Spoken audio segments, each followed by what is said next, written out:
नमस्कार, स्वागत है आपका डीबी लाइव ब्रेकिंग में। मैं हूं समीर आत्मज मिश्र और मेरे साथ हैं अमलेंदु उपाध्याय। अयोध्या में राम मंदिर के चंदा चोरी, चढ़ावा चोरी से लेकर और उज्जैन में जहां पर जमीन घोटाले तक, यहां तमाम जो तीर्थ स्थल हैं वहां किस तरीके से भारतीय जनता पार्टी की सरकारों में घोटाले हो रहे हैं, उसको लेकर इस समय बीजेपी की सरकारें घिरी हुई हैं।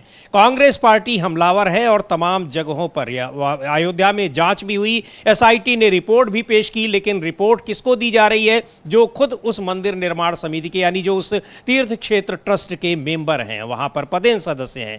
तो इस पूरी जांच प्रक्रिया पर भी बहुत सारे सवाल उठ रहे हैं और ये सारी चीजें, ये सब कुछ हो रहा है बीजेपी की सरकारों में, और जो बीजेपी अपने को इन तीर्थ क्षेत्रों के विकास का दंभ भरती है। अब सवाल ये उठ रहे हैं, क्या इसीलिए इनका विकास किया गया और यही सब करना था, या अभी और भी बहुत सारी परतें इन घोटालों की खुलनी बाकी हैं?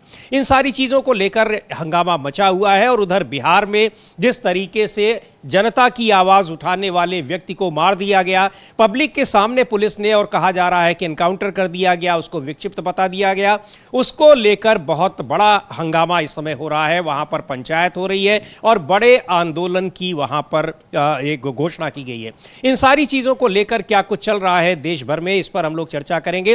पहले रुख करते हैं कांग्रेस पार्टी के मुख्यालय की ओर, जहां पर एक महत्वपूर्ण प्रेस कॉन्फ्रेंस हो रही है इन सभी मुद्दों पर, कैसे अयोध्या से लेकर और उज्जैन तक भगवान के नाम पर और तीर्थ स्थलों पर किस तरीके से घोटाले किए जा रहे हैं, चंदा जो चढ़ाया जा रहा है, जो चढ़ावा आ रहा है मंदिरों में, उसको कैसे उसकी चोरी की जा रही है, इन सारी चीज़ों को लेकर। तो उस प्रेस कॉन्फ्रेंस में वहाँ पर पवन खेड़ा हैं, मध्य प्रदेश कांग्रेस के अध्यक्ष जीतू पटवारी हैं। सुन लेते हैं क्या कह रहे हैं, उसके बाद इन तमाम मुद्दों पर क्या कुछ हो रहा है उस पर आगे बात करते हैं। पहले प्रेस कॉन्फ्रेंस चलते हैं दिल्ली में, जहां पवन खेड़ा और जीतू पटवारी मीडिया से बात कर रहे हैं।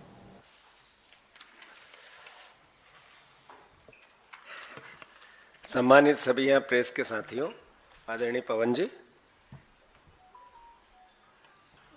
पूरे देश में चर्चा है कि मध्य प्रदेश के मुख्यमंत्री ने मुख्यमंत्री बनने के बाद सैकड़ों एकड़ जमीन खरीदी और सम्मानित बहुत पुराना विश्वसनीय एक मीडिया हाउस ने इसको पब्लिक डोमेन में लेके आए। 30 घंटे बीत गए हैं। कांग्रेस पार्टी ने कल सार्वजनिक रूप से भारतीय जनता पार्टी, नरेंद्र मोदी, बीजेपी के अध्यक्ष, बीजेपी की प्रदेश इकाई और मोहन यादव जी से प्रश्न पूछे थे। 30 घंटे तक कोई जवाब नहीं। एक जवाब आया है। उन्होंने कहा बात सवाल जमीन का था, बात जाति की करने लगे। ओबीसी की जाति का मुख्यमंत्री कांग्रेस को पच नहीं रहा है, ये जवाब था। आदरणीय साथियों, जैसा पवन जी ने कहा कि अयोध्या में चंदा चोरी, महाकाल में जमीन लूट, ये मोदी मॉडल, नया मोदी मॉडल। न खाऊंगा न खाने दूंगा, न मेरे कोई आगे है न कोई मेरे पीछे। देशवासियों, मुझ पे भरोसा करो, कांग्रेस से भ्रष्ट पार्टी दूसरी नहीं हो सकती। ऐसे बातें करके लोगों का भरोसा जीतने वाले प्रधानमंत्री को क्या अब मोहन यादव के इतने बड़े घटनाक्रम से देश को अवगत नहीं कराना चाहिए? 30 घंटे में अगर भारतीय जनता पार्टी की कान में जूं नहीं रेंगी, इसका मतलब बीजेपी ये कहना चाहती है कि जो रिपोर्ट आई वो गलत है।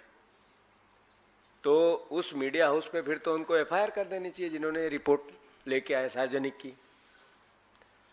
अगर आप जवाब नहीं दोगे देश को, प्रदेश को, जो मीडिया डोमेन में जिस तरीके की बातें पूरे देश में आज चल रही है, मध्य प्रदेश सोशल मीडिया भरा पड़ा है, और अगर बीजेपी मौन है तो इसका मतलब है कि दाल में कुछ काला है। सिर्फ मोहन यादव अपराधी नहीं है, ऊपर तक, जैसा पवन जी ने कहा, भारतीय जनता पार्टी के सभी ऊपर से नीचे तक पूरा तंत्र इससे जुड़ा हुआ है।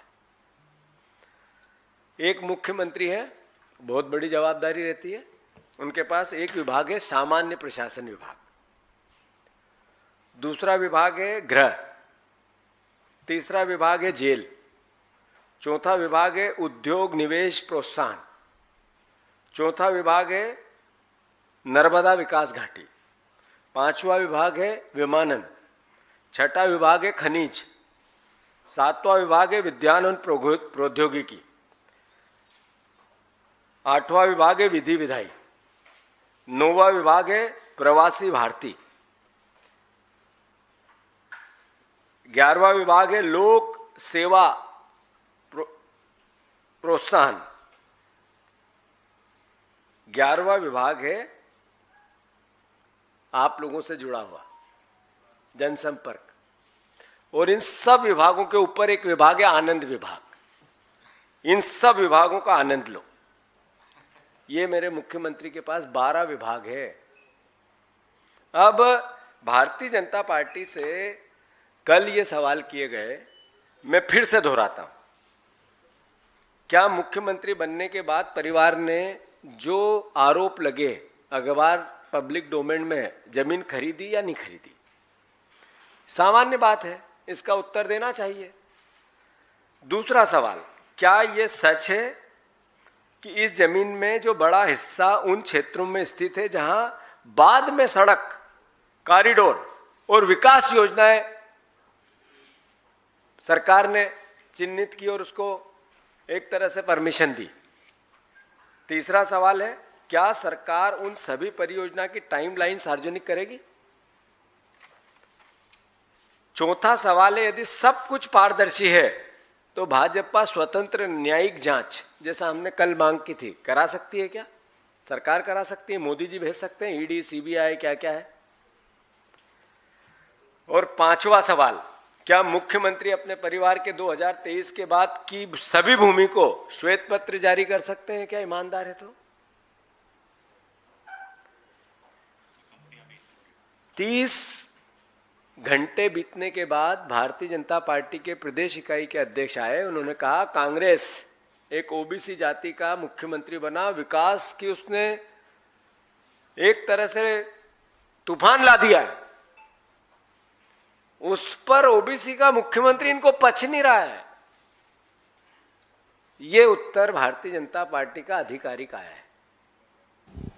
तो यहाँ पर जीतू पटवारी और पवन खेड़ा प्रेस कॉन्फ्रेंस कर रहे हैं और किस तरीके से इन जगहों पर जमीन का घोटाला किया जा रहा है, अयोध्या में चंदे का घोटाला किया जा रहा है और घोटाला हो रहा है, घोटाले में सीधे मुख्यमंत्री इन्वॉल्व है। वो यहाँ तक कि वो अपने पूरे परिवार में ज़मीन की बंदर बांट कर दी उन्होंने, जहाँ पर एक बड़ी परियोजना शुरू होने वाली थी, लेकिन सरकार में और पार्टी में लोग खामोश हैं, किसी की भी आवाज़ नहीं निकल रही है। खुद प्रधानमंत्री नरेंद्र मोदी, अब तक उनका न तो अयोध्या को लेकर और न ही अब मध्य प्रदेश में उज्जैन में जिस तरीके से महाकाल की नगरी में ये घोटाला हुआ है, उस पर अभी तक कोई बयान नहीं आया है। यही सवाल पूछ रहे हैं जीतू पटवारी भी, पवन खेड़ा भी। हाँ बिल्कुल समीर जी, जीतू पटवारी, पवन खेड़ा यही सवाल पूछ रहे हैं कि 30 घंटे से ज़्यादा होगा इस खबर को प्रकाशित हुए और प्रेस कॉन्फ्रेंस कांग्रेस की भी हो चुकी, लेकिन इस पर कोई जवाब बीजेपी की तरफ से नहीं आया है। बीजेपी के जो प्रदेश अध्यक्ष आए भी वो एक लिखा हुआ पत्र जो थे पढ़कर चले गए और उसमें क्या कहना चाहते थे वो शायद उनकी खुद समझ में भी नहीं आया होगा। हेमंत खंडेलवाल ने एक महत्वपूर्ण उस प्रेस कॉन्फ्रेंस की बात थी अमलेंदु जी, वो कम से कम उन्होंने एक आध दर्जन बार नहीं लोकप्रिय मुख्यमंत्री कहा, लोकप्रिय मुख्यमंत्री कहा, मतलब सोशल मीडिया बड़ी चर्चा, हाँ बड़ी चर्चा हो रही है कि लोकप्रिय प्रधानमंत्री से ज़्यादा लोकप्रिय मुख्यमंत्री हैं। तो यानी अब मोहन यादव जो हैं वो मोदी जी को टक्कर दे रहे हैं, तो जाहिर सी बात है कि जिस तरीके के आरोप लग रहे हैं उस तरीके के आरोप लगने के बाद तो मोदी जी को टक्कर मिलनी ही चाहिए। ये तो मतलब भारतीय जनता पार्टी का जो शिष्टाचार है वो निभा रहे हैं, वो यही समझा जाए तो उसको टक्कर मिल रही है। लेकिन इसको लेकर जो सवाल उठ रहे हैं और बहुत सारे लोग जो है इसको लेकर कह रहे हैं कि क्या भारतीय जनता पार्टी इस भ्रष्टाचार पर भी कुछ बोलेगी। जैसा कि जीतू पटवारी कह रहे थे कि ना खाऊंगा ना खाने दूंगा की बात करने वाले नरेंद्र मोदी जो हैं अब तक इस पर क्यों नहीं बोल पा रहे हैं और अभी तक इन्होंने कोई बात अब तक इस पर क्यों नहीं कही, ये सवाल जो है समीर जी उठ रहे हैं। हालांकि इसको लेकर कांग्रेस जो है उसका कहना यह है कि बीजेपी के इस पाप की कोई माफ़ी नहीं है और बीजेपी के इस पाप की कोई माफ़ी नहीं है, उसका कहना साफ तौर पर इसलिए है कि दो घटनाएं जो अभी एक हाल फिलहाल में आई हैं, एक तो राम मंदिर में चंदे की चोरी और महाकाल में ये ज़मीनों की चोरी, दोनों चोरियां हैं। तो दोनों चोरियों को लेकर कांग्रेस ने ट्वीट किया है, वो हम ट्वीट देख सकते हैं, हालांकि उसमें एक वीडियो है, वो वीडियो हम दिखा नहीं सकते, लेकिन ट्वीट देखते हैं, एक लाइन का ट्वीट है और दोनों ही घटनाओं को लेकर किस तरह से वहां पर अयोध्या में जो चढ़ावा आता है मंदिर में, वहां पर श्री राम मंदिर में, उस चढ़ावे में कैसे चोरी की गई। और यहाँ तो महाकाल की नगरी में पूरा का पूरा जो जमीन है वो मुख्यमंत्री ने अपने परिवार के लोगों में ही बांट दी। परिवार का शायद कोई सदस्य बचा नहीं होगा जिसको जमीन वो बंदर बांट में हिस्सा उसका ना लगा हो। तो कांग्रेस ने यही ट्वीट किया है कि यहाँ पर जो कि इसको लेकर उन दोनों घटनाओं को लेते हुए कि बीजेपी के इस पाप की कोई माफ़ी नहीं है। दरअसल इसको कहा भी जा रहा है, अमलेंदु जी, तमाम लोग इस पर अपनी टिप्पणी दे रहे हैं कि ये क्राइम नहीं है, अपराध तो है ही, लेकिन अपराध से ज़्यादा चूंकि ये लोगों की आस्था के साथ खिलवाड़ हुआ है, खासकर अयोध्या में, और वो फिर वो पाप केवल अपराध ही नहीं है बल्कि वो पाप की श्रेणी में आता है। वही बात कांग्रेस पार्टी ने लिखी है कि इस पाप की कोई माफ़ी नहीं है, इसकी कोई किसी भी तरीके से इसका यानी आपको सज़ा में तो आपको माफ़ी मिल भी सकती है, लेकिन ये पाप है, ये आपका पाप धुलने वाला नहीं है। और इनमें दोनों ही घटनाओं का जिक्र है कि कैसे अयोध्या में राम मंदिर का चढ़ावा, अच्छा वहाँ भी अयोध्या में आप देखिए कि राम मंदिर में SIT बनाई, वहाँ पर राज्य सरकार ने 4 दिन SIT वहाँ पर घूमी, SIT ने अपनी रिपोर्ट दी, हालांकि 2 दिन तक वो शायद इंतजार करते रहे कि मुख्यमंत्री को देंगे, लेकिन अपर मुख्य सचिव वहां पर जो गृह विभाग के हैं उनको दी, वो पदेन सदस्य भी हैं अमलेंदु जी ट्रस्ट के। अब उसका संजय प्रसाद, उनको आप रिपोर्ट दे भी रहे हैं तो उस SIT का क्या मतलब। और SIT की रिपोर्ट आने के बावजूद अब तक किसी के खिलाफ कोई FIR नहीं हुई है। और आज अभी तस्वीर आ रही है कि वहां पर चंपत राय जो मुख्य इस मामले में अभियुक्त बताए जा रहे हैं, चंपत राय जो ट्रस्ट के महासचिव हैं, अनिल मिश्रा और उसके अलावा गोपाल राव, ये सभी लोग वहां बाकायदा मंदिर में बेखौफ घूम रहे हैं, यानी उनको पता है कि कुछ नहीं होने वाला है। हाँ, बिल्कुल सही बात समीर जी। जो भारतीय जनता पार्टी का जो विपक्ष कह रहा है कि जो शिष्टाचार है उसको निभा रहे हैं, तो उनका कुछ बिगड़ेगा क्यों? जाहिर सी बात है कि इसलिए कुछ उनका बिगड़ना नहीं है, लेकिन ये मसला जो है काफ़ी बड़ा होता चला जा रहा है। दोनों ही, महाकाल का घोटाला भी और राम मंदिर में चंदा चोरी भी, ये दोनों मसले काफ़ी ज़्यादा बड़े होते चले जा रहे हैं।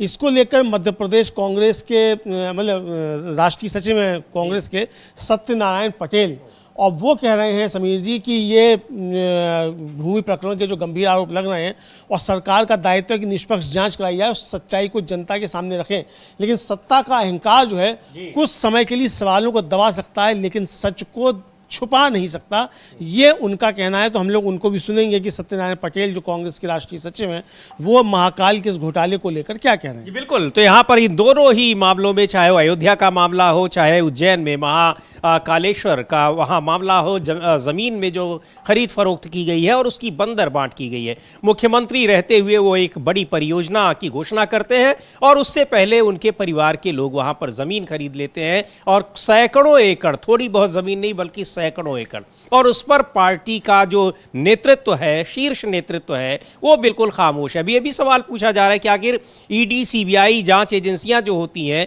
वो इन जगहों पर क्यों नहीं पहुंच पाती, आखिर वो इनकी यहां तक उनकी पहुंच क्यों नहीं है। बहरहाल पहले सुन लेते हैं सत्यनारायण पटेल को, मध्य प्रदेश के कांग्रेस के नेता हैं, राष्ट्रीय सचिव हैं, क्या कह रहे हैं। उज्जैन हमारी धार्मिक नगरी, पूरे देश की आस्था वहां पर हमारे देश के हिंदू धर्म की जुड़ी हुई है। उज्जैन में जिस प्रकार विकास के नाम पर आदरणीय मध्य प्रदेश के मुख्यमंत्री मोहन यादव जी द्वारा और उनके परिजन द्वारा जमीनों की जो खरीदी गई है, जिसका खुलासा देश के अखबार इंडियन एक्सप्रेस द्वारा हुआ है, देश के प्रतिष्ठित अखबार द्वारा हो, उसके हवाले पर मैं ये बात कह रहा हूं कि जिस प्रकार मोहन यादव जी के परिवार का तो विकास हुआ मध्य प्रदेश में, लेकिन मध्य प्रदेश के किसान, मध्य प्रदेश के नौजवान, मध्य प्रदेश के गरीब मजदूर, मध्य प्रदेश का आम जन और मध्य प्रदेश का स्टूडेंट हर तरह से परेशान है। और अगर विकास हो रहा तो भारतीय जनता पार्टी के नेताओं का हो रहा है। जिस प्रकार कहावत है कि राम राम जपना, पराया माल अपना, इस प्रकार पूरे देश में भारतीय जनता पार्टी के ऐसे कई कृत्य सामने हैं, उसको लेकर पूरा देश चिंतित है। इस प्रकार चाहे नीट के एग्जाम की बात हो, तमाम इस प्रकार के जो स्कैंडल, राम मंदिर पर जिस प्रकार जो चढ़ोतरा आता है उसका भी जो घोटाला हुआ, हर जगह घोटाले पर घोटाला हो रहा है। ये एक चिंता का विषय है। हम सब मिलकर इसका विरोध करते हैं और प्रजातांत्रिक ढंग से इसकी बात को मैं माननीय मोहन यादव जी से अपील करता हूं कि इस सारी बातों का खुलासा आपने जनता के सामने रखना चाहिए, तथ्यों के साथ रखना चाहिए। इस बात की हम अपील करते हैं। धन्यवाद। जय हिंद। तो ये कांग्रेस के मध्य प्रदेश के नेता हैं, राष्ट्रीय सचिव हैं सत्यनारायण पटेल, और मांग कर रहे हैं। और जैसा अभी थोड़ी देर पहले जीतू पटवारी और पवन खेड़ा कह रहे थे कि 30 घंटे हो गए हैं, सवाल पूछे हैं कांग्रेस पार्टी ने, अब तक उनका कोई जवाब नहीं आया। और जवाब जो वहाँ के मध्य प्रदेश में बीजेपी के नेता है, प्रदेश अध्यक्ष हैं, उन्होंने जो जवाब दिया भी वो पढ़कर उन्होंने बिल्कुल उसकी औपचारिकता निभाई। और एक तरीके से कहा जाए कि ये घोटाला जो हुआ है, यानी जो ज़मीन मुख्यमंत्री उन्होंने अपने और अपने परिजनों के नाम से खरीदी है, उसको लेकर उनको ऐसी, उनके बयान से ऐसा लगा कि उसमें कोई दिक्कत नहीं है, किसी को कोई गलती गड़बड़ी कोई नहीं दिखाई पड़ रही है। यानी सैकड़ों करोड़ रुपए, सैकड़ों एकड़ ज़मीन वहाँ पर खरीद ली गई। परियोजना मुख्यमंत्री लॉन्च कर रहे हैं, उसके पहले ही ज़मीन खरीद ली जा रही है। इसमें कहीं कोई घोटाला बीजेपी को नज़र नहीं आ रहा है। बड़े नेताओं में से, शीर्ष नेताओं में से किसी ने अब तक कोई प्रतिक्रिया उस पर नहीं दी है। जी बिल्कुल समझिए, किसी ने भी कोई इस पर प्रतिक्रिया नहीं दी है। और मोदी जी भी कुछ नहीं बोले हैं, अमित शाह जी भी कुछ नहीं बोले हैं, नड्डा साहब तो अब खैर गायब हो गए हैं। जब से नितिन नवीन साहब आए हैं तो नितिन नवीन साहब भी इस पर कुछ नहीं बोले हैं। मोहन यादव तो खैर क्या बोलेंगे, आज उन्होंने वहाँ के यादव जी विधायक जी हैं, उनको जन्मदिन की शुभकामनाएं दी हैं मोहन यादव जी ने, यादव जी विधायक जी को। तो अब वो आप समझ सकते हैं कि शुभकामनाओं का दौर चल रहा है, तो अब इस पर भी कुछ शुभकामनाओं का दौर चल जाए तो अच्छी बात रहेगी। मोहन यादव जी को भी शुभकामनाएं लोग सब दें। लेकिन जो आपने बताया कि हेमंत खंडेलवाल साहब जो बीजेपी के प्रदेश अध्यक्ष हैं, उन्होंने कम से कम 36 बार जो है 4 मिनट में कहा होगा कि लोकप्रिय मुख्यमंत्री मोहन यादव जी। तो लोग इतने लोकप्रिय मुख्यमंत्री के खिलाफ कैसे कार्रवाई हो सकती है? प्रधानमंत्री भी सोच रहे होंगे कि भाई कहीं ऐसा ना हो कि विद्रोह हो जाए पार्टी में। मालूम पड़े सिंहासन मोदी जी का ही डोल जाए, मोहन यादव के खिलाफ कुछ कार्रवाई कर दें तो सिंहासन मोदी जी का ही डोल जाए। तो मोदी जी को भी तो अपनी कुर्सी बचा के रखनी है ना, तो मोहन यादव जी के ऊपर कार्रवाई करेंगे तो हो सकता है। लेकिन समीर जी, ये मसले उठते चले जा रहे हैं। केसी वेणुगोपाल हैं, कांग्रेस के राष्ट्रीय महासचिव हैं और कांग्रेस के सांसद भी हैं। उन्होंने एक लंबा चौड़ा ट्वीट किया, वो अंग्रेजी में, हम लोग उसको हिंदी में बता सकते हैं कि उन्होंने क्या। केसी वेणुगोपाल क्या लिख रहे हैं, और वही बात तो पूछ रहे हैं कि आखिर ईडी, सीबीआई, इनकम टैक्स, ये जो जांच एजेंसियां हैं, ये वहां तक क्यों नहीं पहुंच पाती हैं। देखते हैं केसी वेणुगोपाल का ट्वीट। लिखा है उन्होंने कि प्रधानमंत्री मोदी, ईडी और सीबीआई ने मध्य प्रदेश के मुख्यमंत्री मोहन यादव के दरवाजे पर दस्तक क्यों नहीं दी? क्या 253 एकड़ का बड़ा जमीन घोटाला उन्हें उनके अपराधों के लिए सजा दिलाने और उन पर कार्रवाई करने के लिए काफी नहीं है?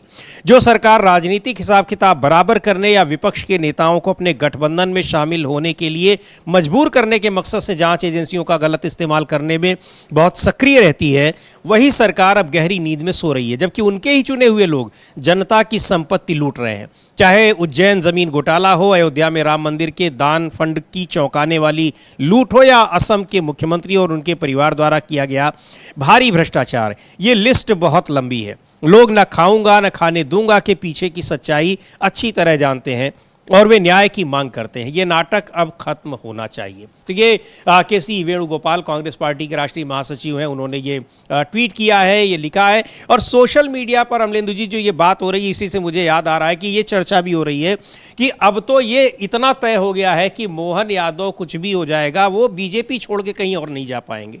क्योंकि बीजेपी छोड़ के कहीं और नहीं जा पाएंगे और कुर्सी भी पक्की हो जाएगी। बिल्कुल, कुर्सी भी पक्की होगी, अब कोई नहीं हिला सकता। क्योंकि अगर कोई हिलाएगा तो धर्मेंद्र प्रधान का भी इस्तीफा भी मांगा जाएगा, तो धर्मेंद्र प्रधान को भी इस्तीफा देना होगा। और राजनाथ सिंह जी कह चुके हैं कि इस्तीफे नहीं होते नहीं है, तो मोहन यादव का इस्तीफा कैसे हो जाएगा और ईडी सीबीआई कैसे पहुंच जाएगी? वॉशिंग मशीन में वो तो पहले से मौजूद है, कैसे पहुंच जाएगी ईडी सीबीआई? केसी वेणुगोपाल क्यों पूछ रहे हैं ईडी सीबीआई? अरे ईडी सीबीआई कोई बीजेपी के लोगों के लिए थोड़ी बनी है, जब तक मोदी है तब तक सब मुमकिन है। बीजेपी के लोग कुछ भी करते हैं, उसके लिए कुछ नहीं है। लेकिन कांग्रेस ने एक और ट्वीट किया समीर जी, और मतलब उन्होंने बड़ा मजेदार वो है। हाँ, और वो एक तरीके से मैं देख रहा हूँ कि वो प्रचार कर रहे हैं मुख्यमंत्री के बिजनेस का। ये है वो, देखिए मोहन ये है जमीनों का सबसे बड़ा एजेंट मोहन प्रॉपर्टी डीलर, पूरे मध्य प्रदेश में कहीं भी खरीदे प्लॉट, नकद पैसा तुरंत कब्जा, बीजेपी नेताओं को विशेष छूट, नो ब्रोकरेज ओनली कमीशन, सरकारी प्रोजेक्ट्स के पास ज़मीन दिलाने का वादा है, मकान, दुकान, बंगला, विला, ज़मीन खरीदने बेचने के लिए तुरंत संपर्क करें, payment only in cash, free land visit, हमारा लक्ष्य मध्य प्रदेश बेच देंगे, नोट नक्कालों से सावधान, हमारी कोई और शाखा नहीं है, कार्यालय CM house Shyamla hills Bhopal Madhya Pradesh, एक बार सेवा का अवसर जरूर दें। ये कांग्रेस ने ट्वीट किया है। लेकिन अब लेदू जी, कांग्रेस के ट्वीट में कुछ गड़बड़ियां रह गई।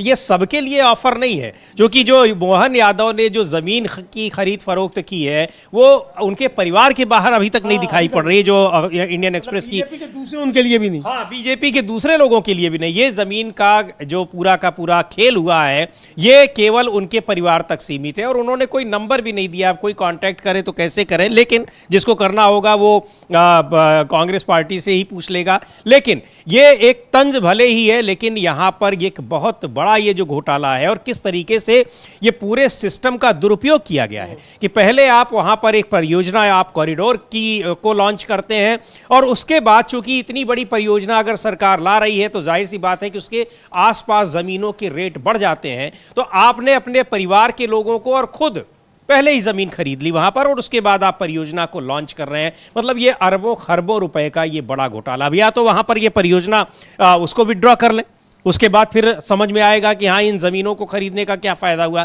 लेकिन ये सब कुछ होने वाला नहीं है, क्योंकि यहाँ किसी भी तरह का कोई घोटाला होगा, हंगामा मचेगा, जांच बैठेगी, रिपोर्ट आएगी, और उसके बाद कुछ नहीं होगा। चाहे वो अयोध्या में 5 साल पहले हुआ ज़मीन घोटाला हो, और चाहे अभी चंदा घोटाला हो, या फिर ये जो दिखाई पड़ रहा है ये इसमें उज्जैन में जो ज़मीन का घोटाला है। बिल्कुल बिल्कुल समझिए, उज्जैन में भी जो घोटाला है ये भी इस तरीके का घोटाला, और इस हर तरीके के घोटाले जो हैं ये साफ तौर पर समझे जा सकते हैं कि इनको जो है संरक्षण जो है वो मिल रहा है भारतीय जनता पार्टी का, और अपने नेताओं का वो संरक्षण कर रही है। विपक्ष का ये आरोप है। आज तो जीतू पटवारी और पवन खेड़ा जो प्रेस कॉन्फ्रेंस कर रहे हैं उसमें उन्होंने सीधे सीधे ये बात कह दी कि भाई 30 घंटे से ज़्यादा हो गए, अब तक कोई स्पष्ट जवाब क्यों नहीं आया, और क्या कोई श्वेत पत्र इस पर बीजेपी जारी करेगी। अभिषेक मनु सिंह भी कांग्रेस के लीगल सेल के चेयरमैन भी हैं और राज्यसभा के सदस्य भी हैं, सुप्रीम कोर्ट के बड़े वकील भी हैं। उन्होंने एक ट्वीट किया समीर जी, और उसको लेकर अंग्रेजी में वो हिंदी में बताएंगे, और वो भी कह रहे हैं कि उज्जैन का मामला जो है इसमें तो बहुत ज़्यादा सवाल जो है वो उठ रहे हैं, और ये बहुत गंभीर किस्म का भ्रष्टाचार है। कि आप मतलब सरकार का किस तरीके से आप अपने पद का दुरुपयोग कर रहे हैं और उसका फायदा दे रहे हैं केवल और केवल अपने परिवार को।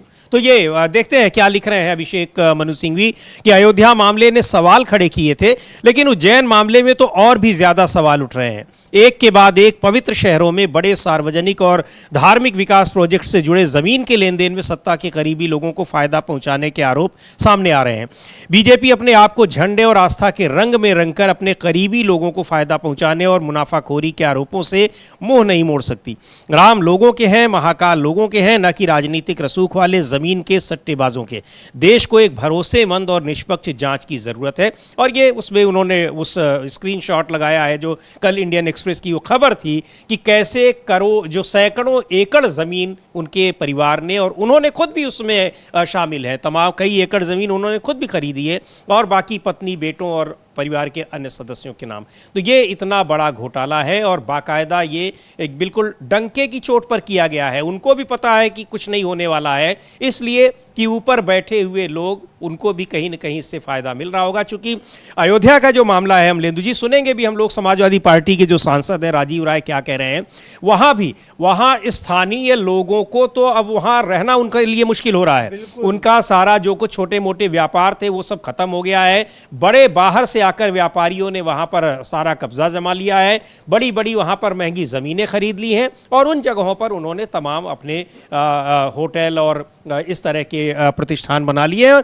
अयोध्या के स्थानीय लोग जो पहले छोटा मोटा व्यवसाय करते थे, आज मेरी वहाँ के एक पत्रकार से बात हो रही थी, कह रहे थे वो लोग तो वहाँ पर उन लोगों के यहाँ नौकरी कर रहे हैं बिल्कुल कम पैसों में। कम पैसों में नौकरी कर रहे हैं समीर जी। और हाँ, एक तरह से देखा जाए, अच्छा वहाँ के जो साधु संत थे जो ओरिजिनल मतलब तमाम मंदिर तोड़ दिए बीजेपी ने। जी हाँ, ये भी खबरें हैं कि तमाम छोटे मंदिर जो थे वो सब तोड़ दिए गए हैं। और ये अच्छा विनाश जो है मतलब विकास के नाम पे ये सब किया जा रहा है। अच्छा, जहाँ जहाँ धार्मिक स्थल है वहाँ वहाँ कॉरिडोर के नाम पे जो है व्यावसायिकरण उनका किया जा रहा है, और सब पे कब्जा आरएसएस के लोगों का। तो ये एक तरह से देखा जाए तो जो बाकी और जगहों पे भी जो नजर लगी है, चाहे वो मथुरा हो, चाहे वो मथुरा में भी, वृंदावन में भी कॉरिडोर का शुरू हो गया है, वहाँ भी इसी तरीके से कब्जे की बातें हो रही हैं। काशी विश्वनाथ में कॉरिडोर हो चुका, महाकाल में ये हो ही चुका। अब नजरें जो है वो तिरुपति बालाजी और दक्षिण के मंदिरों की तब भी अब हो रही हैं कि वहाँ भी कब्जा किया जा सके और आरएसएस का वहाँ कब्जा कराया जा सके। तो ये हिंदू धर्म के मंदिरों पर कब्जा करने की आरएसएस की रणनीति का एक हिस्सा भी मालूम पड़ते हैं इस तरीके की जो सब घटनाएं हो रही हैं समीर। बिल्कुल। तो क्या कह रहे हैं समाजवादी पार्टी के सांसद राजीव राय, एक बार सुनते हैं किस तरीके से। और ये सारे घोटाले अभी से नहीं हो रहे हैं, जब से मंदिर निर्माण या वहां पर सुप्रीम कोर्ट का जब फैसला आया, ट्रस्ट बना, उसके बाद से ही ये सारा खेल चल रहा है। पहले वहां पर चंदे में घोटाला हुआ, उसके बाद फिर अब ये चढ़ावे में घोटाला हो रहा है। और यही नहीं अमलेंदु जी, अभी तो ये कहा जा रहा है कि सैकड़ों किलो जो है वो सोने और चांदी की चीजें भी लोगों ने वहां दान की थी, वो सब भी गायब है। हाँ, सब गायब हैं और लोगों को कोई पर्ची नहीं दी गई जो दान दिया गया। अब लोग कह रहे हैं कि हमने दिया था, ये पर्ची नहीं है, कहाँ गया ये सोना और चांदी। तो ये हजारों करोड़ों का घपला है, मतलब छोटा मोटा घपला नहीं है। तो ना खाऊंगा ना खाने दूंगा वाले जो हैं वो राम मंदिर में भी चोरी करवा रहे हैं और महाकाल में भी करवा रहे हैं। और एक सिंधी समाज का एक उनका अपना संगठन है, उन्होंने कहा कि उन्होंने 200 किलो चांदी दी थी और चंपत राय को ही दी थी, ना तो उसकी कोई रसीद मिली है और ना ही उसका कोई है, और अब वो कहाँ है कहाँ गया उसका कुछ पता भी नहीं है। बहरहाल सुन लेते हैं राजीव राय क्या कह रहे हैं, समाजवादी पार्टी के सांसद। अभी तक एफआईआर नहीं हुआ। अभी तक मैं पहले दिन से बोल रहा हूँ कि छोटे छोटे लोगों को फंसाकर अपना साफ कर लेंगे। इसकी अगर जांच की शुरुआत करनी है राम मंदिर में चोरी का, तो अगर चंदा चोरी का शुरू के दिनों को भूल जाओ तो भूमि अधिग्रहण से शुरू करो।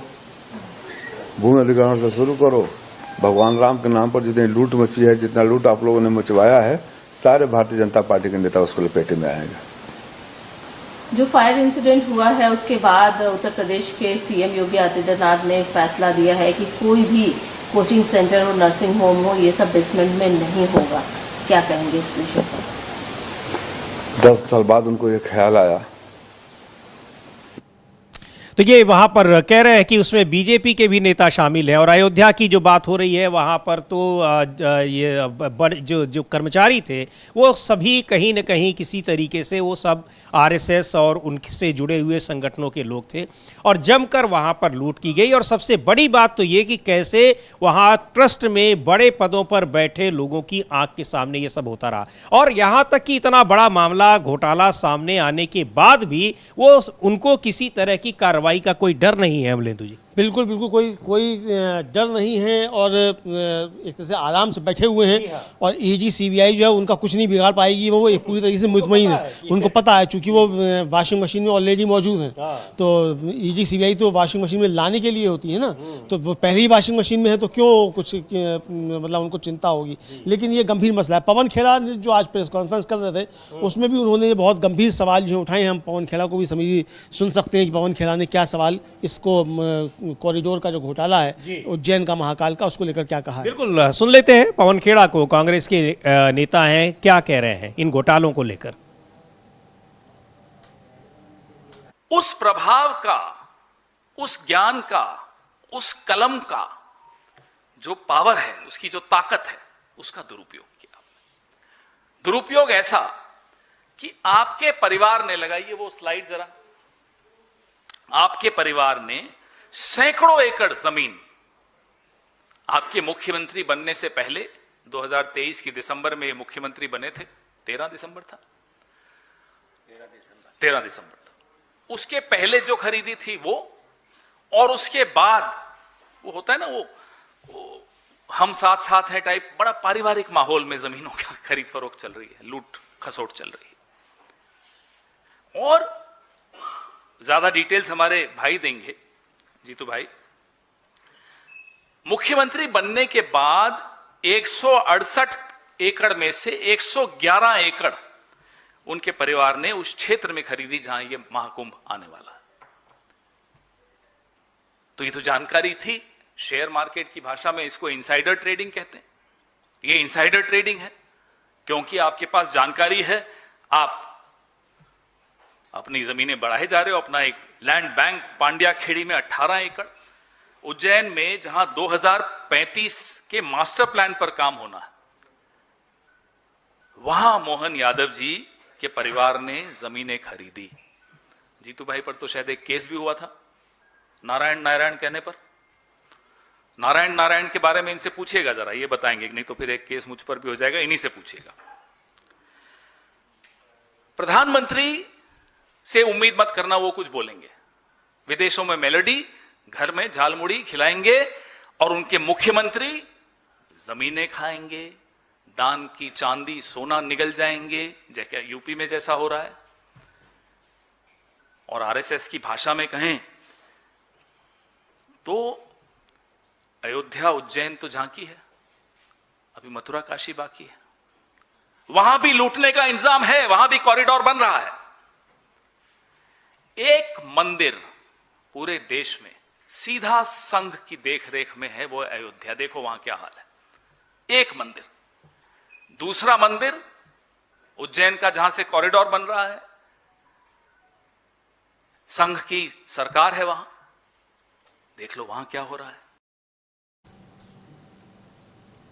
तो यहाँ पर क्या कुछ हो रहा है, सीधे वही बात है कि इस देश के तमाम मंदिरों पर संघ की निगाह लगी हुई है, और नतीजा क्या होगा, कैसे होगा, वो अयोध्या और महाकालेश्वर मंदिर में दिखाई पड़ रहा है। एक जगह तो सीधा उनका नियंत्रण है और दूसरी जगह उनकी सरकार है, और सरकार क्या कुछ कर रही है। लेकिन यहाँ एक दूसरा मुद्दा भी है जिस पर बिहार की सरकार, वहाँ सम्राट चौधरी की नेतृत्व वाली जो एनडीए सरकार है, वो अब घिरी हुई है। वहाँ पर जिस तरीके से आम जनता के सामने सामाजिक मुद्दों को उठाने वाले व्यक्ति को मार दिया गया, एनकाउंटर कर दिया गया और बताया गया कि ये विक्षिप्त है, उसको लेकर वहाँ बड़ा हंगामा मचा हुआ है। भारतीय जनता पार्टी के भीतर भी उसको लेकर ज़बरदस्त नाराज़गी है, और अब वहाँ लाखों लोग जुटान करने वाले हैं। बड़ी पंचायत हो रही है और मांग हो रही है कि उसकी जाँच भी और सम्राट चौधरी इस्तीफा दें। बिल्कुल समीर जी, सम्राट चौधरी जो है काफ़ी ज़्यादा इसमें फंसे हुए नज़र आते हैं, और सम्राट चौधरी नहीं, पूरी बीजेपी जो फंसी आती है। हालांकि कांग्रेस ने ट्वीट तो किया था ये भ्रष्टाचार को लेकर कि बीजेपी के इस पाप की कोई माफ़ी नहीं, लेकिन अब जिस तरीके से बिहार में उबाल आ रहा है, उस बिहार का जो ये असर जो है ये पूरे उत्तर भारत में पड़ता हुआ दिखाई पड़ रहा है। बीजेपी की जो सामने आ रहे हैं, अब ये बातें भी कही जा रही हैं, हम उसकी कोई पुष्टि नहीं कर सकते कि मोदी शाह जो है ये घोर ब्राह्मण विरोधी हैं। ये बातें भी अब कही जा रही हैं। कोई जितने एनकाउंटर्स फर्जी हुए उनमें ब्राह्मणों की भी एक बड़ी संख्या है जिनके फर्जी एनकाउंटर्स हुए, इस तरीके के आरोप भी लग रहे हैं। लेकिन ये भरत तिवारी का एनकाउंटर जो है, फर्जी एनकाउंटर, ये तो काफ़ी ज़्यादा सवालों के घेरे में खड़ा हो रहा है। सवाल उठाए जा रहे हैं कि जब उसके पास हथियार नहीं था, फिर उस पर गोली क्यों चलाई गई। सरेंडर कर रहा है, और डे लाइट मर्डर है ये, साफ तौर पर लोग खड़े हैं वहाँ पे, आम लोग जब देख रहे हैं, सब देख रहे हैं, सबके सामने गोली मारी जा रही है। और इससे पहले जो था वो सम्राट चौधरी का वो भाषण बड़ा वायरल हो रहा है, एनकाउंटर के जो समर्थन कर रहे हैं जिस तरीके से। तो अब एनकाउंटर का समर्थन करते हैं, तो आप यूपी से ये एनकाउंटर जो ले गए उठा करके, तो अब इसके दुष्परिणाम वहां सामने आने लगे हैं। अब लोग ये भी कह रहे हैं कि अभी तक तो उसे अब्दुल को टाइट किया जा रहा था, तो लोगों को बड़ा अच्छा लग रहा था, अब्दुल टाइट हो रहा है, फर्जी एनकाउंटर किए जा रहे हैं। अब तिवारी जी क्या पहुंच गया, तो अब तिवारी लोग सब उबल रहे हैं, ये भी आ रहा है। तो भले ही किसी बहाने लोग उबल रहे हो, लेकिन अब उबल रहे हैं। लेकिन ये उबलना जो है, अब किसी अब्दुल के पैर में भी गोली मारी है, तब भी उबलना हो इसी तरीके से, तो ये भी सवाल है। लेकिन समीर जी, एक वहाँ भरत तिवारी संघर्ष समिति बनाई गई है, उसने ऐलान किया है कि वो महापंचायत करेंगे, और अगर गिरफ्तारियां नहीं कराते हैं सम्राट चौधरी तो विधानसभा का भी घेराव होगा। हम लोग देख सकते हैं, वो एक बाइट है, बिल्कुल वो क्या घोषणा कर रहे हैं, और उनके नाम से भरत तिवारी संघर्ष समिति बनाई गई है, और उसके नाम पर अब वहाँ पर एक बड़ी महापंचायत होगी। इसके अलावा अगर गिरफ्तारी नहीं होती है, हालांकि बताया जा रहा है कि कुछ लोगों के खिलाफ एफआईआर हुई है, लेकिन इतने दबाव के बाद अगर एफआईआर हो रही है और वहां पर सीधे सीधे लोगों ने देखा है किस तरह उसको घेर कर मारा गया है और बड़ी संख्या में पुलिसकर्मी वहां पर मौजूद थे और उसको घेर कर मारे, जबकि वो सरेंडर करने के लिए वहां पर आया हुआ था। बहरहाल सुन लेते हैं जो संघर्ष समिति बनी है उसके सदस्यों का क्या कहना है, कौन इस संघर्ष समिति में है और क्या इनका एजेंडा है, क्या करने जा रहे हैं। तैयारी देखिए रहे क्या चल रहा है, सब लोग लगे हैं, पूरे गांव जवार के लोग लगे हैं इसमें, अपना अपना कार्य कर रहे हैं। हम लोग सेवा करने के लिए यहाँ पे आए हैं। पूरा बिहार महापंचायत का बुलावा दिया है, कोई व्यक्ति तो दिया नहीं है। अब सभी लोग आए हैं और सभी लोगों का सेवा करना गांव और स्थानीय होने के नाते हम लोगों का कर्तव्य है, उसी में हम लोग लगे हुए हैं। कितने लोगों की भीड़ यहाँ है? सोशल मीडिया के माध्यम से जो दिख रहा है उसके मुताबिक कम से कम 1 लाख लोग आएंगे, 1 लाख से ज्यादा ही आएंगे, कम कोई नहीं आएगा जी। लगभग बातें मान ली गई है, उसके बावजूद नहीं, देखिए महापंचायत शुरू होने तक अगर गिरफ्तारी नहीं होगी आरोपियों की तो हम लोग इसमें विधानसभा घेराव और चक्का जाम का निर्णय लेंगे पूरे बिहार में। पूरे बिहार, चक्का जाम तो पूरे भारत में होगा, लेकिन विधानसभा घेराव का निर्णय हम लोग लेंगे। क्या परिचय हुआ? रमेश कुमार सुदामा। तो ये वहां पर संघर्ष समिति, यानी इसको लेकर अब चूंकि एनकाउंटर और इसमें एनकाउंटर के पहले भी और उसके बाद भी जिस तरीके से सम्राट चौधरी का जो बयान आया था अमलेंदु जी, वो बहुत ही हैरान करने वाला था कि एक मुख्यमंत्री किस तरीके से आम जनता के सामने किसी को मार दिया गया, मर्डर हुआ उसका, पुलिस वाले मर्डर कर रहे हैं, आप उसका कैसे समर्थन कर रहे हैं। इसकी प्रतिक्रिया भी कल कुछ विजुअल्स ऐसे आए जहां आम कुछ जनता के लोग वो पुलिसकर्मियों को पीट रहे थे, यानी दोनों तरफ आप अराजक को एक तरीके से प्रश्रय दे रहे हैं। समीर जी, जहां जहां बीजेपी की सरकार है वहां वहां इसी तरीके की परिस्थितियां पैदा की जाती हैं कि जनता और पुलिस के बीच संघर्ष हो, ये परिस्थितियां पैदा की जाती हैं। यानी ये लोग हर तरीके से व्यवस्था को अस्त व्यस्त करना चाहते हैं, ये साफ तौर पर समझाया जा सकता है। अब पुलिस अगर कुछ कर रही है तो पुलिस का बचाव करने की एक मुख्यमंत्री को क्या आवश्यकता है? अगर वो दिन दहाड़े पुलिस मर्डर कर रही तो मर्डरर है ना, वो चाहे पुलिस का हो चाहे सरकार का हो। अगर कोई मंत्री करता तब भी और पुलिस कर रही है तब भी, और कोई आम अपराधी कर रहा है तब भी, तो आपको उस अपराधी पुलिसकर्मियों का बचाव करने की क्या आवश्यकता है एक मुख्यमंत्री को?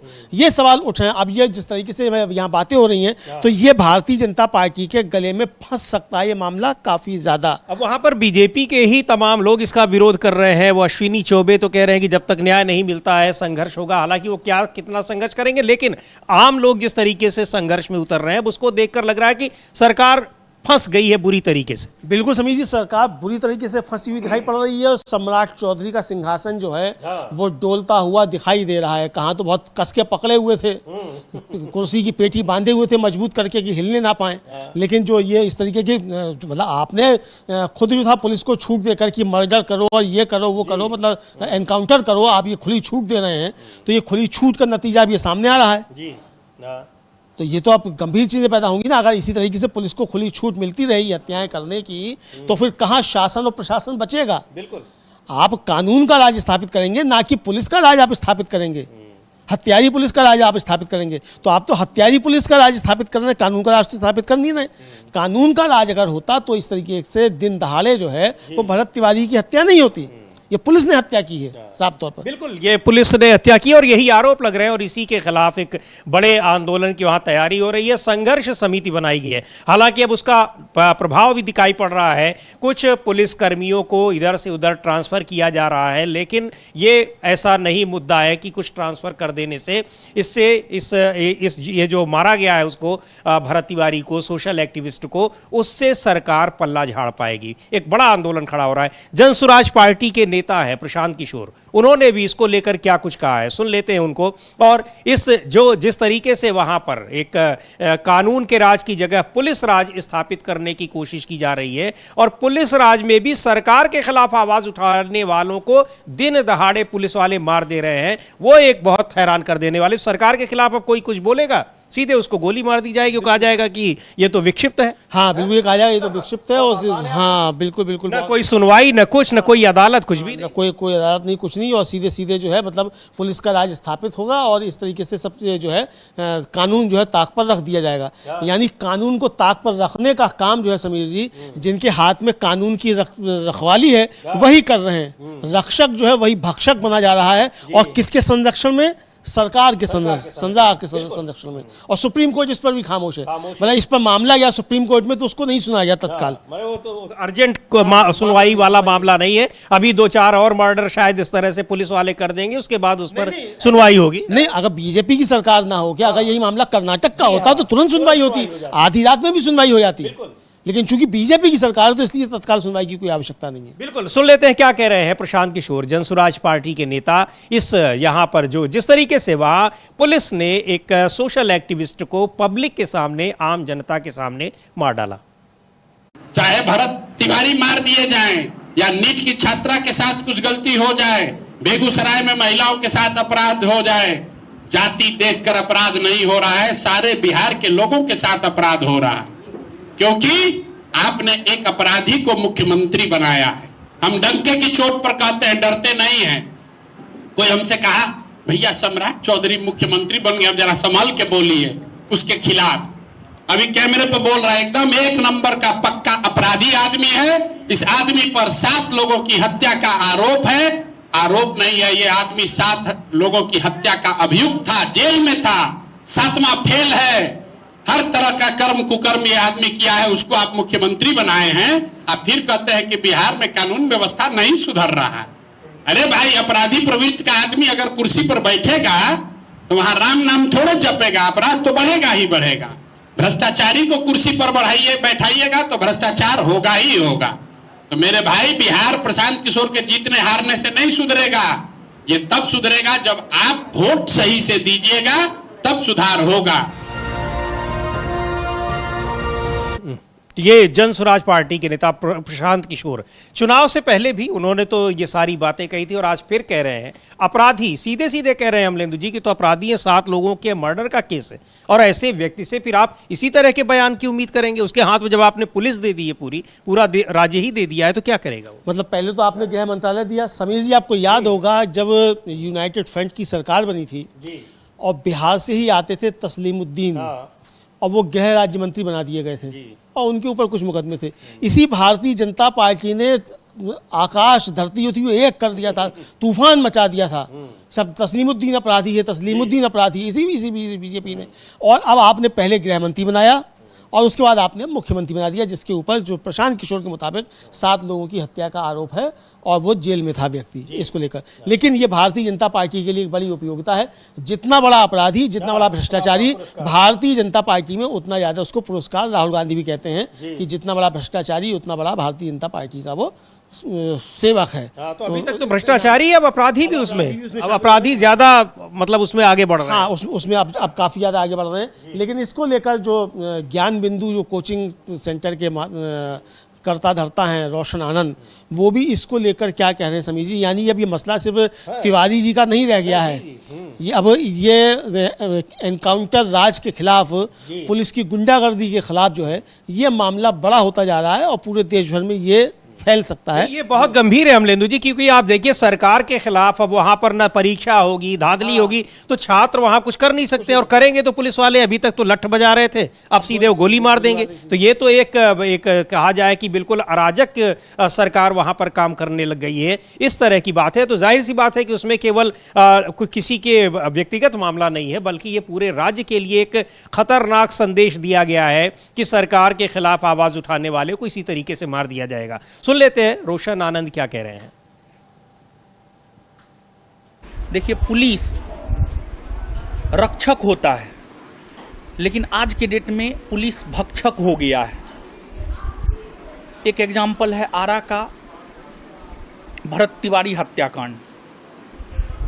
जब भरत तिवारी ने सरेंडर कर दिया तो फिर उनका इनकाउंटर क्यों किया गया? ये कौन तरीका है प्रशासन के काम करने का? प्रशासन को वेतन कहां से मिलता है? आम जनता जो टैक्स का पैसा देता है ना, उस टैक्स के पैसा से जो है प्रशासन को वेतन मिलता है। आप जनता के रक्षक हैं, आप जनता के भक्षक नहीं हैं। आपने जिस प्रकार का कार्य मेरे साथ किया है, जिस प्रकार का कृत्य मेरे साथ किया है, आपके गलत कार्रवाई के वजह से आज हमारा भाई हमारे साथ नहीं है। अगर आप गलत कार्रवाई नहीं करते, अगर झूठी केस में हमारी गिरफ्तारी नहीं होती, तो आज हमारा भाई हमारे साथ होता। और भरत तिवारी केस में भी आप देखिए, जब सरेंडर कर दिया गया है तो किस बात का जो है आपको इनकाउंटर किया गया है। तो प्रशासन को समझने की जरूरत है, सही तहकीकात की जरूरत है, और लोगों को आपसे न्याय की उम्मीद होती है। लेकिन आप पता नहीं किसके इशारे पर क्या कर रहे हैं, लेकिन फिर भी हम गुजारिश करते, हम सिफारिश करते, हम विनम्रता पूर्वक निवेदन करते हैं बिहार सरकार से कि हमें न्याय दे। हमको तो ऐसा लगता है कि हम हार चुके हैं, सिस्टम से हार चुके हैं, लेकिन फिर भी उम्मीद पर दुनिया कायम है। और हम यही उम्मीद करते हैं कि ठीक है, आज तक आपने हमारे साथ अन्याय किया है, अब तो न्याय कर दीजिए। अब तो आप मेरा भाई भी छीन लिए। अगर हमारा भाई आज मेरे साथ नहीं है तो उसमें प्रशासनिक गलतियां भी हैं। आप हमारा भाई लौटा सकते हैं, आप कहिए ना, आप जो कहिएगा हम अपना सब कुछ दे देंगे, लेकिन आप मेरा भाई लौटा दीजिए।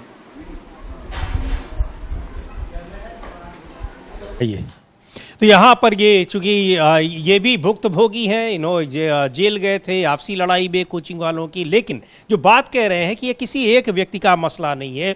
जो भी सरकार के खिलाफ बोलेगा, सरकार के मुताबिक नहीं चलेगा, हर उस व्यक्ति के साथ ये हो सकता है। और लगातार उदाहरण वहाँ पर सामने आ रहे हैं। बिल्कुल समझिए, लगातार उदाहरण आ रहे हैं। और ये जिस तरीके से कानून व्यवस्था चरमरा रही है, और कानून व्यवस्था को खराब कौन कर रहा है, जिनके ऊपर कानून की जिम्मेदारी है कि कानून संभालेंगे। तो जब कानून को संभालने वाले लोग जो हैं वही इस तरीके के कुकृत्य करेंगे तो कानून व्यवस्था तो कहीं रह नहीं जाएगी, ये साफ तौर पर दिखाई पड़ रहा है। लेकिन समीर जी, कानून व्यवस्था तो ठीक है कि चरमरा रही है और सरकार का संरक्षण मिल रहा है, लेकिन जब पूरी की पूरी लोकतांत्रिक व्यवस्था ही जो है वही भ्रष्ट हो जाएगी और लोगों के जो पोस्टिंग है वो इस तरीके से होंगे कि कौन बीजेपी को कितना फ़ायदा पहुंचा सकता है, तब तो गंभीर सवाल जो है वो उठने ही लग जाएंगे। इसी तरीके से एक घटना हुई समीर जी, दीपेंद्र हुड्डा हैं जो कांग्रेस के सांसद हैं, और दीपेंद्र हुड्डा ने 17 मार्च को, पिछले 17 मार्च को चंडीगढ़ के मेयर चुनाव में पार्षदों की वोट चोरी पर एक ट्वीट किया था, और उसमें एक आईएएस अफसर जो थे उनके ऊपर गंभीर आरोप लगाए थे। अब वो आईएएस अफसर साहब जो हैं वो पकड़े गए हैं, लेकिन उसके पहले उनको कहाँ कितना उन्होंने प्रसाद पाया है वो बताना भी जरूरी है। वो भी बताना जरूरी है। अब इसको लेकर दीपेंद्र हुड्डा जो है वो एक ट्वीट कर रहे हैं, वो ट्वीट हम लोग देख सकते हैं। पुराना ट्वीट भी है इसमें, और उसी को टैग करके लिख रहे हैं कि राज्यसभा चुनाव का आरओ आईएएस पंकज अग्रवाल, जिसने अपने पर आपराधिक कार्रवाई के डर से कांग्रेस की 4 वोटों को रद्द करने की साजिश रची थी, उसको सीबीआई ने करोड़ों के बैंक घोटाले में गिरफ्तार किया है। इसके बाद मेरी फिर मांग है कि काउंटिंग का सारा वीडियो देशवासियों के सामने सार्वजनिक किया जाए। और जो पुराना ट्वीट था उसमें उन्होंने लिखा था कि चंडीगढ़ के मेयर चुनाव में पार्षदों की वोट चोरी हुई, यहां पर सरेआम विधायकों की वोट चोरी करते पूरे देश ने देखा। आरओ पंकज अग्रवाल इस चुनाव में मशीन पार्ट 2 थे। मेरी मांग है कि वोटिंग का और काउंटिंग का पूरा वीडियो देश की जनता के सामने आए, लेकिन बीजेपी ऐसा नहीं करेगी। इसलिए ये पुराना ट्वीट है, और सीधे सीधे दिखाई पड़ रहा है कि उसके बाद उन्होंने किस तरह की लूट मचाई, और ये जो उसमें जो घोटाले में अभी इनको पकड़ा है सीबीआई। बिल्कुल बिल्कुल समझिए, घोटाले में सीबीआई ने पकड़ा है, तो ये अब सामने आ गया कि किस तरीके से ये पकड़े गए। अब ये आया इसी तरीके से कल महुआ मोहिता थी, वो आरोप लगा रही थी कि भाई जो भवानीपुर में था वो किसको क्या अफसर बना दिया, और जो मुख्य चुनाव अधिकारी था, मुख्य निर्वाचन अधिकारी था, उसको आपने वहाँ का मुख्य सचिव बना दिया। इसी तरीके से जिन लोगों ने जिनके ऊपर धांधली के आरोप लगे उनको तुरंत आपने इनाम इनाम दे दिया। तुरंत इनाम दिया। तो ये सारी चीज़ें आई। लेकिन समीर जी, इसी के साथ साथ जो जिनके इस्तीफे की बहुत मांग हो रही है, धर्मेंद्र प्रधान, उन धर्मेंद्र प्रधान ने समीर जी छात्रों को दहशतगर्द कह दिया, दहशतगर्द। जो उनसे इस्तीफा मांग रहे हैं। अब इधर बीच देखिए, उनसे इस्तीफे मांग रहे हैं और कैसे अब जगह जगह टेलीविजन चैनलों पर वो इंटरव्यू दे रहे हैं। हाँ, दहशतगर्द बता रहे हैं, तो ये दे रहे हैं।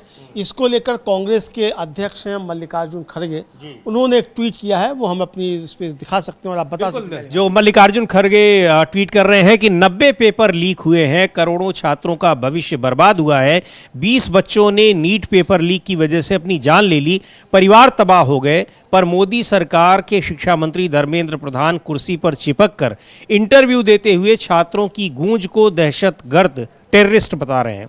देश ये भूला नहीं है कि खुद प्रधानमंत्री मोदी जी ने भरी संसद में अन्नदाता किसानों को आंदोलनजीवी और परजीवी की अपमानजनक संज्ञा दी थी।